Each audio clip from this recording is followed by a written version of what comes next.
ఓం శాంతి 7/5/2025 సాకార ఈశ్వరీయ మధుర మహావాక్యాలు. మధురమైన పిల్లలు నిశ్చయము జ్ఞాన యోగాలతో కూర్చుంటుంది, అంతేకాని సాక్షాత్కారాలతో నిశ్చయము కలగదు. సాక్షాత్కారాలు కూడా డ్రామాలో నిశ్చయింపబడి ఉన్నాయి, అంతేకాని సాక్షాత్కారాల ద్వారా ఎవరి కళ్యాణము జరగదు. ప్రశ్న: తండ్రి ఏ శక్తిని చూపించరు, కానీ వారి వద్ద ఇంద్రజాలము తప్పకుండా ఉంది. జవాబు: భగవంతుడు శక్తివంతుడు అని, వారు మరణించిన వారిని కూడా బ్రతికించగలరు అని మనుషులు భావిస్తారు. కానీ బాబా అంటారు, ఈ శక్తిని నేను చూపించను. ఇకపోతే ఎవరైనా నవవిధ భక్తి చేస్తే వారికి సాక్షాత్కారం చేయిస్తాను. ఇది కూడా డ్రామాలో నిశ్చయింపబడి ఉంది. సాక్షాత్కారాలు చేయించే ఇంద్రజాలం తండ్రి వద్ద ఉంది. అందుకే చాలామంది పిల్లలకి ఇంట్లో కూర్చొని ఉండగానే బ్రహ్మ లేక శ్రీకృష్ణుడి సాక్షాత్కారం జరుగుతూ ఉంది. పాట: నా మనస్సు అనే ద్వారం వద్దకు ఎవరు వచ్చారు. ఓం శాంతి. ఇది పిల్లల యొక్క అనుభవంతో కూడిన పాట. సత్సంగాలైతే ఎన్నో ఉన్నాయి. ముఖ్యంగా భారత్లోనైతే అనేక సత్సంగాలు ఉన్నాయి, అనేక మతాంతరాలు ఉన్నాయి. వాస్తవానికి అవేవి సత్సంగాలు కావు. సత్సంగం ఒక్కటే ఉంటుంది. ఇకపోతే మీరు అక్కడ ఎవరైనా విద్వాంసులు, ఆచార్యులు, పండితుల ముఖాన్ని చూస్తే బుద్ధి వారి వైపుకు వెళుతుంది. కానీ ఇక్కడ ఇది అద్భుతమైన విషయం. ఈ సత్సంగం ఒక్కసారి సంగం యుగంలోనే జరుగుతుంది. ఇది పూర్తిగా క్రొత్త విషయం. అనంతమైన తండ్రికి శరీరం అయితే ఏమీ లేదు. నేను మీ నిరాకార శివబాబాను అని తండ్రి అంటారు. మీరు ఇతర సత్సంగాలకు వెళ్ళినప్పుడు శరీరాలనే చూస్తారు. శాస్త్రాలను కంఠస్థం చేసిన వారు వినిపిస్తారు. అనేక రకాల శాస్త్రాలు ఉన్నాయి. వాటినైతే మీరు జన్మాంతరాలుగా వింటూ వచ్చారు. ఇప్పుడు ఇది క్రొత్త విషయం. బుద్ధి ద్వారా ఆత్మ తెలుసుకుంటుంది. తండ్రి అంటారు, చాలా కాలం దూరమైన తర్వాత కలిసిన ఓ నా పిల్లలు, ఓ నా శాలిగ్రామాలు, 5000 సంవత్సరాల క్రితం ఈ శరీరము ద్వారా బాబా చదివించారు అని పిల్లలైనా మీకు తెలుసు. మీ బుద్ధి పూర్తిగా దూరంగా వెళ్ళిపోతుంది. కావున బాబా వచ్చారు. బాబా అన్న పదం ఎంత మధురమైనది. వారు తల్లి తండ్రి. ఇది ఎవరైనా వింటే అసలు వీరి తల్లి తండ్రి ఎవరు అనేది తెలియదు అని అంటారు. తప్పకుండా వారు సాక్షాత్కారాలు చేయించినా అందులో కూడా వారు తికమక పడతారు. ఒక్కోసారి బ్రహ్మను, ఒక్కోసారి కృష్ణుణ్ణి చూస్తారు. అప్పుడు ఇదేమిటి అని ఆలోచిస్తారు. బ్రహ్మ యొక్క సాక్షాత్కారం కూడా చాలా మందికి ఇంట్లో కూర్చొని ఉండగానే జరుగుతుంది. ఇప్పుడు బ్రహ్మకైతే ఎప్పుడు ఎవ్వరూ పూజలు చెయ్యరు. శ్రీకృష్ణుడు మొదలైన వారికైతే పూజలు చేస్తారు. బ్రహ్మ గురించి అయితే ఎవరికి తెలియని కూడా తెలియకపోవచ్చు. ప్రజాపిత బ్రహ్మ ఇప్పుడు వచ్చారు. ఇతను ప్రజాపిత. తండ్రి కూర్చొని అర్థం చేయిస్తున్నారు. మొత్తం ప్రపంచమంతా పతితంగా ఉంది. కావున తప్పకుండా ఇతను కూడా అనేక జన్మల అంతిమంలో పతితంగా ఉన్నారు. ఎవ్వరూ పావనంగా లేరు. అందుకే కుంభమేళాకు, హరిద్వార్లో గంగా సాగరముల మేళాకు వెళ్తారు. అక్కడ స్నానం చేయడంతో పావనంగా అవుతారు అని భావిస్తారు. కానీ ఈ నదులేమి పతిత పావని కావు. నదులు సాగరము నుండి వెలువడతాయి. వాస్తవానికి మీరు జ్ఞాన గంగలు. మహత్వము మీదే. జ్ఞాన గంగలైన మీరు ప్రతి చోట వెలువడతారు. కానీ వారు బాణం వేయగానే గంగ వెలువడినట్లుగా చూపిస్తారు. అర్జునుడు బాణం వేస్తే గంగ వెలువడింది అని. బాణం వేసే విషయం ఏమీ లేదు. ఈ జ్ఞాన గంగలే దేశాంతరాలకు వెళ్తారు జ్ఞానం ఇవ్వడానికి. శివబాబా అంటారు, నేను డ్రామా యొక్క బంధనంలో బంధింపబడి ఉన్నాను. అందరి పాత్ర నిశ్చితం చేయబడి ఉంది. నా పాత్ర కూడా నిశ్చితమై ఉంది. భగవంతుడు చాలా శక్తివంతమైన వారు అని, వారు మరణించిన వారిని కూడా తిరిగి బ్రతికించగలరు అని కొందరు భావిస్తారు. ఇవన్నీ ప్రగల్భాలు. నేను చదివించడానికే వస్తాను, అంతేకాని ఇక ఇతరత్ర శక్తులను చూపించను. సాక్షాత్కారాలు జరగడం యొక్క ఇంద్రజాలం కూడా ఉంది. నవవిధ భక్తిని చేసిన వారికి నేను సాక్షాత్కారం చేయిస్తా. ఏ విధంగా కాళీ రూపాన్ని చూపిస్తారు, ఆమెపై నూనెతో అభిషేకము చేస్తారు. వాస్తవానికి ఇటువంటి ఖాళీ ఎవరు ఉండరు, కానీ ఖాళీకి నవవిధ భక్తిని ఎంతగానో చేస్తారు. వాస్తవానికి కాళికాదేవి అంటే జగదంబ. కాళీకి ఇటువంటి రూపం అయితే లేదు, కానీ నవవిధ భక్తి చేయడం వలన బాబా ఆ భావనకు ప్రతిఫలం అదే రూపాన్ని చూపిస్తారు.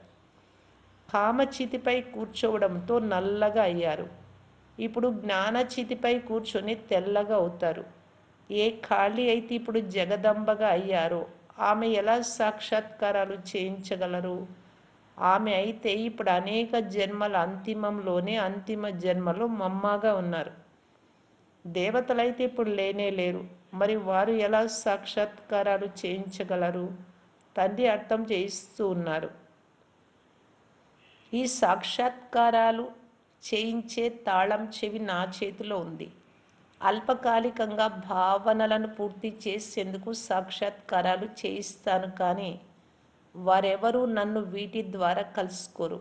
ఒక ఖాళీ ఉదాహరణ ఇస్తూ ఉన్నాను, కానీ ఈ విధంగా హనుమంతుడు, గణేశుడు మొదలైన వారు ఎందరో ఉన్నారు. సిక్కులు కూడా గురు నానక్కు ఎంతగానో భక్తి చేస్తే వారికి కూడా సాక్షాత్కారం జరుగుతుంది, కానీ వారు క్రిందకు దిగుతూనే ఉంటారు. బాబా పిల్లలకు చూపిస్తూ ఉన్నారు, చూడండి, వీరు గురునానక్కు భక్తి చేస్తున్నారు, కానీ వారికి సాక్షాత్కారం నేను చేయిస్తాను. అతడు ఎలా సాక్షాత్కారం చేయించగలడు? అతడి వద్ద సాక్షాత్కారాలను చేయించే తాళం చెవి లేదు. బాబా అంటారు, బ్రహ్మబాబా, నాకు వినాశనము స్థాపన యొక్క సాక్షాత్కారాలు శివబాబా చేయించారు అని.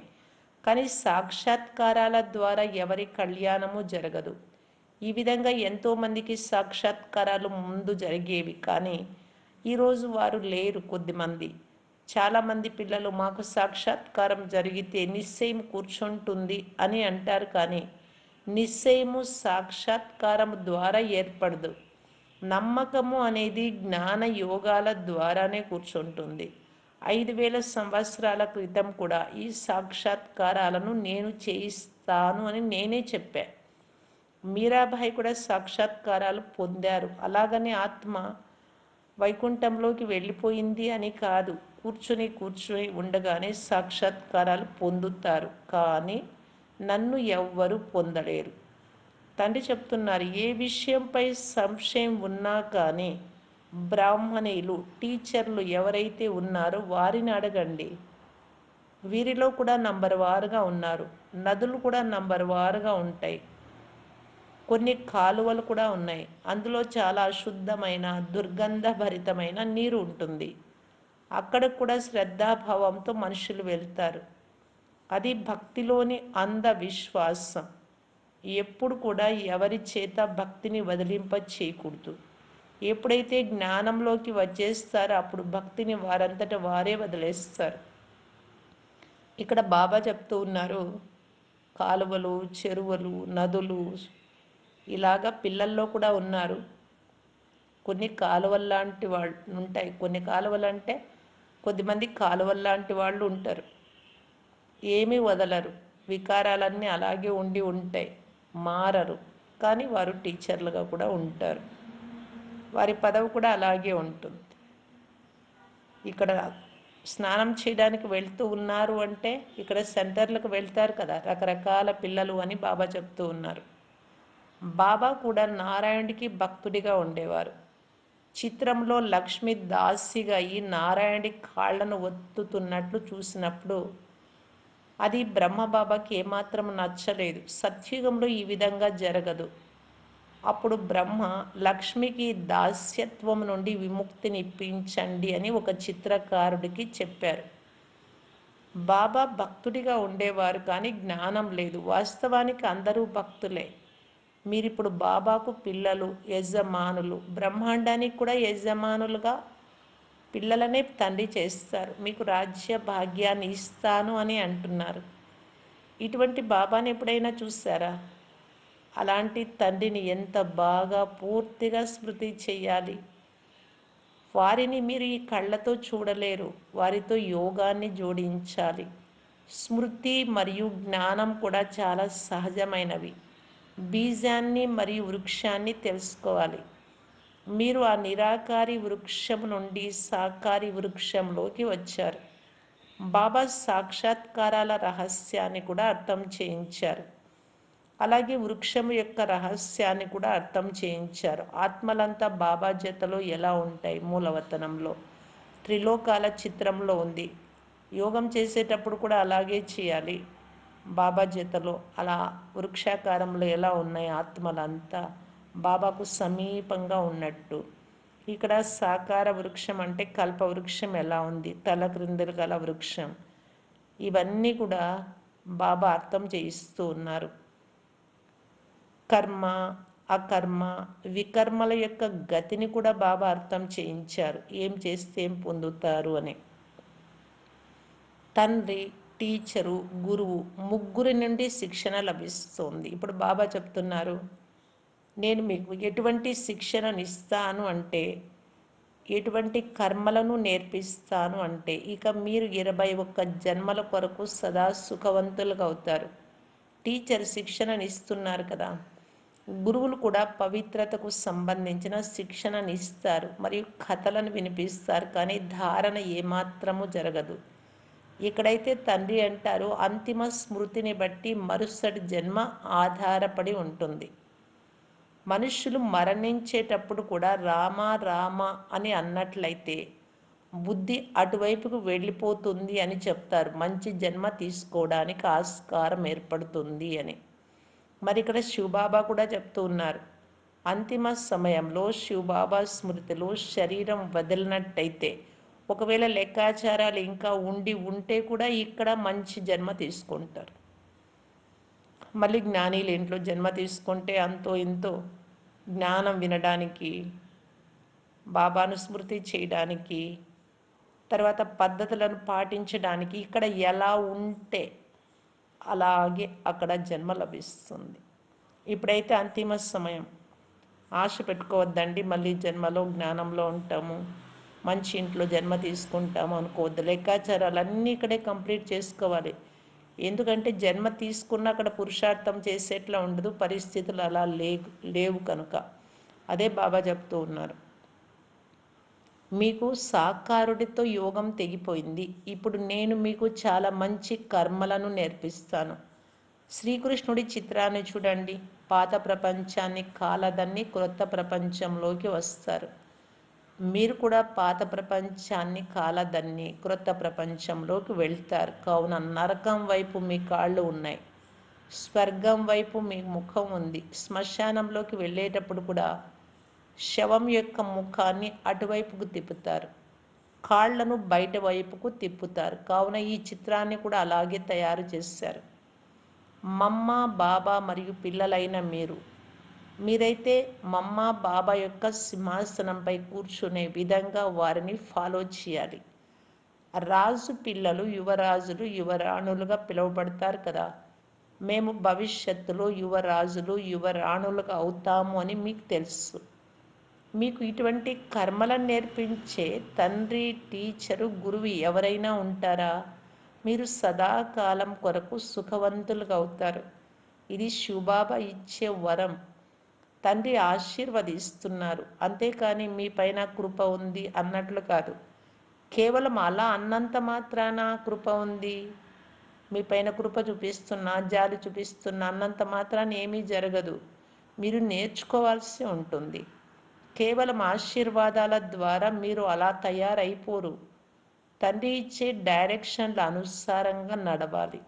జ్ఞాన యోగాలను ధారణ చేయాలి. తండ్రి అర్థం చేయిస్తూ ఉన్నారు, నోటితో రామ రామ అని అనడం వలన కూడా శబ్దం వస్తుంది. ఇక్కడ నోటితో కూడా బాబా బాబా అనడం కాదు, మీరైతే వాణి నుండి అతీతంగా వెళ్ళిపోవాలి. మౌనంగా ఉండాలి, మనస్సును కూడా మౌనంగా ఉంచుకోవాలి. అనుభవం ఆధారం పైననే బాబాను స్మృతి చేసేది. నాటకాలు కూడా మంచి మంచి వెలువడుతూ ఉంటాయి. చదువుకోని వారిని అవివేకులు అని అంటారు. బాబా అంటున్నారు, ఇప్పుడు అందరినీ మర్చిపోయి మీరు పూర్తిగా అవివేకుల్లాగా అయిపోండి. నేను మీకు ఏ డైరెక్షన్లనైతే ఇస్తానో దానిపై మాత్రమే నడవండి. పరంధామంలో ఆత్మలైన మీరందరూ శరీరాలు లేకుండా ఉండేవారు. తర్వాత ఇక్కడికి వచ్చి శరీరాలను తీసుకున్నారు. అప్పుడు జీవాత్మలుగా పిలువబడతారు. జీవం అంటే శరీరం, శరీరంలో ఉండే ఆత్మ కనుక జీవాత్మ. నేను ఒక శరీరాన్ని వదిలి ఇంకొకటి తీసుకుంటాను అని ఆత్మ అంటుంది. తండ్రి అంటారు, నేను మీకు ఫస్ట్ క్లాస్ కర్మలను నేర్పిస్తాను, టీచర్ చదివిస్తారు. ఇందులో శక్తి యొక్క విషయం ఏముంది? సాక్షాత్కారాలు కూడా చేయిస్తారు. దీనిని ఇంద్రజాలం అని అంటారు. మనుషుల నుండి దేవతలుగా చేయడం, ఇటువంటి ఇంద్రజాలం ఇంకెవ్వరూ చేయలేరు. బాబా వ్యాపారి కూడా పాత వాటిని తీసుకొని క్రొత్త వాటిని ఇస్తారు. పాతవి పనికిరానివి, పాత సంస్కారం, స్వభావం, పాత అలవాట్లు, పద్ధతులు, లోపాలు ఎన్ని ఉన్నాయి వికారాలు, ఇవన్నీ పాతవన్నీ తీసుకొని, ఇంకా తనువు, మనస్సు, ధనము ఇది కూడా పాతవే, ఇవన్నీ తీసేసుకొని క్రొత్తవి ఇస్తున్నారు బాబా. దీనిని పాత లోహపు పాత్ర అని అంటారు. దీనికి ఎటువంటి విలువ లేదు. ఈ రోజుల్లో చూడండి, రాగితో కూడా పైసలు తయారవ్వడం లేదు. రాగి నాణేలు, అక్కడైతే బంగారు నాణేలు ఉంటాయి. అద్భుతం కదా, ఎలా ఉండేది ఎలా అయిపోయింది. తండ్రి అంటారు, నేను మీకు నంబర్ 1 కర్మలను నేర్పిస్తాను, మన్మనాభవగా అయిపోండి. ఆ తర్వాత చదువు, దాని ద్వారా స్వర్గంలోని యువరాజులుగా అవుతారు. ఇప్పుడు దేవతా ధర్మం ఏదైతే కనుమరుగైపోయిందో అది మళ్ళీ స్థాపన అవుతుంది. మనుషులు మీ క్రొత్త విషయాలను విని ఆశ్చర్యపోతారు. స్త్రీ పురుషులు ఇరువురు కలిసి ఉంటూ పవిత్రంగా ఉండడం అనేది ఎలా జరగగలదు అని అంటారు. బాబా అంటారు, మీరు కలిసే ఉండండి, లేకపోతే ఎలా తెలుస్తుంది? మధ్యలో జ్ఞాన ఖడ్గాన్ని పెట్టుకోవాలి. మధ్యలో అంటే అర్థము మధ్య అని కాదు, ఇద్దరికి మధ్య అని కాదు ఇక్కడ, అది గుర్తుపెట్టుకోవాలి. అంటే జ్ఞానం అనేది ఇద్దరి మధ్య, అంటే ఆత్మ ఆత్మ, భాయి భాయి అనే భావన ఉండాలి. అంతటి సాహసాన్ని చూపించాలి. పరీక్ష జరుగుతుంది కావున మనుషులు ఈ విషయాలను విని ఆశ్చర్యపోతారు. ఎందుకంటే శాస్త్రాలలో ఇటువంటి విషయాలు లేవు. ఇక్కడైతే ప్రాక్టికల్గా కష్టపడాల్సి ఉంటుంది. గాంధర్వ వివాహం యొక్క విషయం కూడా ఇక్కడిదే. ఇప్పుడు మీరు పవిత్రంగా అవుతున్నారు కావున తండ్రి అంటారు, సాహసాన్ని చూపించండి. సన్యాసులకు ఎదురుగా రుజువును చూపించాలి. సమర్థుడైన బాబాయే మొత్తం ప్రపంచమంతటినీ పావనంగా తయారు చేస్తారు. తండ్రి అంటారు, మీరు కలిసే ఉండండి, కానీ కేవలం వివస్త్రగా అవ్వకూడదు, అంటే అపవిత్రంగా కాకూడదు. ఇవన్నీ యుక్తులు. చాలా గొప్ప ప్రాప్తి ఉంటుంది. కేవలం ఒక్క జన్మ బాబా ఇచ్చే డైరెక్షన్ల అనుసారంగా పవిత్రంగా ఉండాలి. యోగము మరియు జ్ఞానము ద్వారా 21 జన్మల కొరకు సదా ఆరోగ్యవంతులుగా అవుతారు. ఈ యోగంలోనే శ్రమ ఉంది. మీరు శక్తి సైన్యం మాయపై విజయాన్ని పొంది జగత్తు జీతులుగా అవుతారు. అందరూ అలా అవ్వరు కదా. ఏ పిల్లలైతే బాగా పురుషార్థం చేస్తారో వారే ఉన్నత పదవిని పొందుతారు. మీరు భారత్ను పవిత్రంగా తయారు చేసి తిరిగి భారత్ పైనే రాజ్యం చేస్తారు. యుద్ధము ద్వారా ఎప్పుడూ సృష్టి రాజ్యాధికారం లభించదు. ఇది విచిత్రం. ఈ సమయంలో అందరూ పరస్పరం కొట్లాడుకొని అంతమైపోతారు. వెన్న అంటే స్వర్గరాజ్య భాగ్యం భారత్కే లభిస్తుంది. మీకు అది ఇప్పించేవారు వందే మాతరం మాతలైన మీరు నాతో పాటు. మెజారిటీ మాతలది. ఇప్పుడు తండ్రి అంటారు, జన్మ జన్మాంతరాలు మీరు గురువులను ఆశ్రయిస్తూ వచ్చారు, శాస్త్రాలను చదువుతూ వచ్చారు. ఇప్పుడు నేను మీకు అర్థం చేయిస్తూ ఉన్నాను, రైట్ అంటే ఏది, రాంగ్ అంటే ఏది. ఇప్పుడు మీరే నిర్ణయించుకోండి. సత్యుగము ధర్మయుక్తమైన ప్రపంచం, మాయ మిమ్మల్ని అధర్మయుక్తంగా తయారు చేస్తుంది, దేహాభిమానాన్ని తీసుకొచ్చి. ఇప్పుడు భారత్వాసులు అధార్మికంగా అయిపోయారు. ధర్మం లేదు కావున శక్తి కూడా లేదు. అధార్మికంగా, అధర్మయుక్తంగా, న్యాయ విరుద్ధంగా, దివాలా కోరుగా అయిపోయారు. నేను అనంతమైన తండ్రి, అందుకే అనంతమైన విషయాలను అర్థం చేయిస్తూ ఉన్నా. తండ్రి అంటున్నారు, మళ్ళీ మిమ్మల్ని ధార్మికంగా మరియు అతి శక్తివంతంగా తయారు చేస్తూ ఉన్నా. స్వర్గాన్ని తయారు చేయడం అనేది శక్తివంతమైన వారి పని. కానీ తండ్రి గుప్తంగా ఉంటారు. వీరు గుప్తమైన యోధులు. తండ్రికి పిల్లలపై ఎంతో ప్రేమ ఉంది. తమ డైరెక్షన్లను ఇస్తున్నారు. తండ్రి డైరెక్షన్లు, టీచర్ డైరెక్షన్లు, సద్గురువు డైరెక్షన్లు, కంసాలి డైరెక్షన్లు, చాకలి డైరెక్షన్లు, ఇవన్నీ ఇందులోనే వస్తాయి. అందరి డైరెక్షన్లు వచ్చేస్తాయి. అచ్చా మధురాతి మధురమైన అపురూపమైన పిల్లలకు మాతాపిత బాప్ దాదాల ప్రియ స్మృతులు మరియు గుడ్ మార్నింగ్. ఆత్మిక పిల్లలకు ఆత్మిక తండ్రి నమస్తే. ధారణ కొరకు ముఖ్య సారం. ఫస్ట్ పాయింట్, ఈ ఒక్క అంతిమ జన్మలో తండ్రి డైరెక్షన్ల అనుసారంగా నడుస్తూ గృహస్థంలో ఉంటూ కూడా పవిత్రంగా ఉండాలి. ఇందులో సాహసం చూపించాలి. సెకండ్ పాయింట్, శ్రీమతంపై సదా శ్రేష్ట కర్మలను చేయాలి.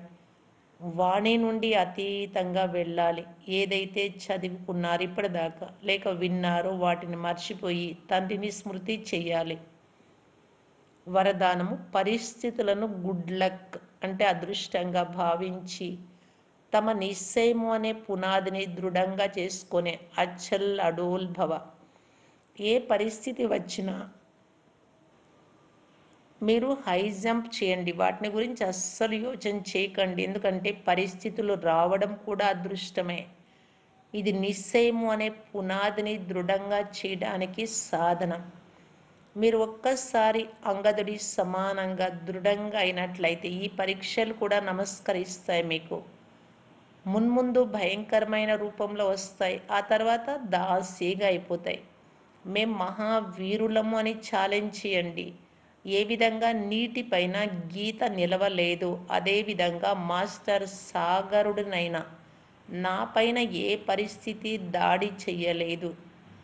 ఈ విధంగా స్వస్థితిలో ఉన్నట్టయితే స్థిరంగా దృఢంగా అవుతారు.